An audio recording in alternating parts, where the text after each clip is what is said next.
Supriya, Shrinate, do you believe that now that you've made the switch from media to politics, do you believe that politicians are capable of making those red lines, or they are intolerant of criticism? Whether it's a Mamata Banerjee in Bengal, whether it is a Sharad Pawar in Maharashtra, whether it is a Narendra Modi or Amit Shah in Delhi, whether it is an Arvind Kejriwal in Delhi, you all are incapable of making these, drawing these red lines. If the supreme leader is criticized on social media, you better be ready to go to jail. No, I think we need to cut some slack to the politicians having made this switch. Though I will first say one thing. Let's see what is happening and let's look for a solution. There are anonymous trolls who actually go ahead and threaten you sexually, especially for women. There's always sexual violence threats. There is character assassination.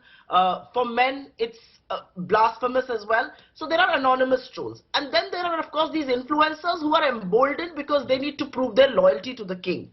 The reality is that unless there is no political patronage, unless the message from the top is not flowing, and I'll be very honest here, I have seen television debates descend into nothingness over the last 8 years. I mean, they've become personal, they've become vitriolic.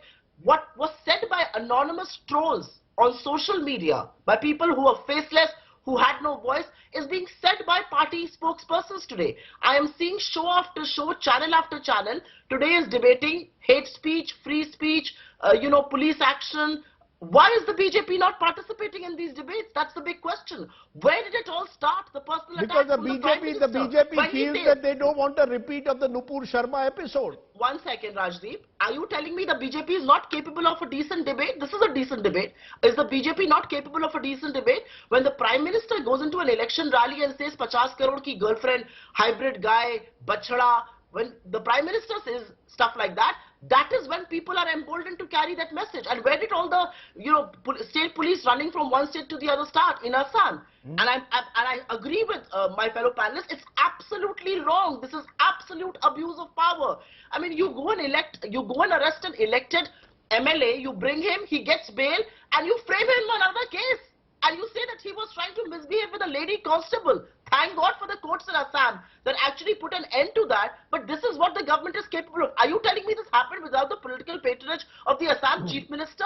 So I also think, and I will say just one thing while I wrap this up, I think the responsibility is as much on politicians and on their followers. We need to lead by example. Let us control our language. Let us see what we say in public about our fellow politicians, and that's when these trolls get emboldened. They believe it's a good thing to say that. When you promote people for saying Goli Maro Dash Ko, you are telling your followers this is what is going to be your ticket to stardom, ticket to fame, because you make that man a cabinet minister. And this is case after case. You can go ahead and scan those cases, whether it is Adarsh Chaube or a Chand Qureshi. This has happened in UP because a Facebook post against Mr. Yogi was put. He was in jail for several months. So I'm saying we need to be thick-skinned, but this anonymity of trolls comes from the fact that you want to please the supreme leader who's actually speaking the language that you want to emulate. The BJP will turn around today. They're not here on the show as a direct representative. They'll turn around and say Sonia Gandhi once called Narendra Modi Maut Ka Saudagar.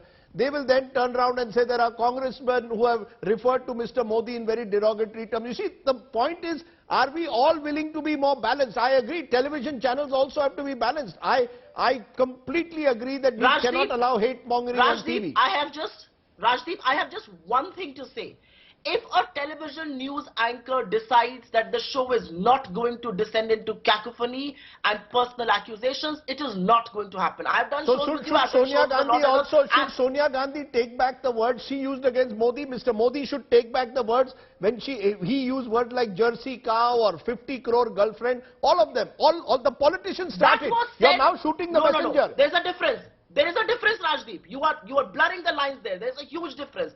That was said in response to what happened in Godhra. The criticisms that come from the Congress or other political parties are happening in response to policy formulations. What is being said by trolls, the spokespersons and the BJP leaders, including the Prime Minister who's sending the message down to his cadres, is not on policy lines, it's personal. I mean, Right. the whole reputation assassination of Rahul Gandhi, you think that wasn't personal? You think that was on policy Of course lines? it is. I You attack agree. us on policy. I agree. And I want to draw a distinction. You're seeing Swami Yati Narasimhanand. Look at the kind of I mean, look at statements what he he says about Just a women. minute. Forget Ma'am. about anything else. Forget about religion. The stuff that he says about women, I had hoped that the BJP would have stood up because he said some really derogatory stuff about the women in their own party, about some ministers. I feel sad for them that the party did not stand up and defend them against this man who's vitriolic, who was actually saying, I mean, how could he say the things that he said against the BJP leaders? Okay.